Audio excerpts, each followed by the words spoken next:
Can a Christian be cremated? No, it's a sensitive question. What happens to our bodies and the bodies of our loved ones when we die is something that's very important to us. Can a Christian be cremated? I know there's Christians who are asking that question. Of course, the best way to ask that question would be, does the Bible say that cremation is wrong? The answer to that would be a very clear no.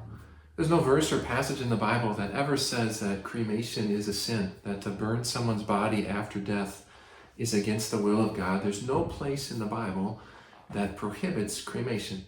At the same time, it would be true to say that in the Bible, the normal custom was to bury a body and not to burn it. We see that throughout the Old Testament with the Israelites. Even in the New Testament, when people like John the Baptist and Jesus himself died, their bodies were buried in tombs. And yet, even in the Bible, we see examples of God's people being burned.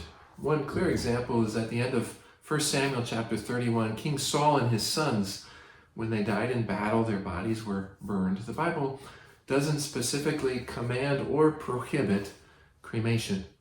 What the Bible does say about our bodies after death are two clear truths. First, right away in the book of Genesis, we hear that for dust you are, and to dust you will return. Our bodies were made from dust. That's how God made Adam, from the dust of the ground. If you think about it, no matter what happens to your body after you die, it's going to return to dust. Whether it's put in a casket and laid in the ground, whether it's lost at sea, whether it's burned through cremation, all of our bodies are going to return to dust. We don't change or control that with what we do with our bodies after death.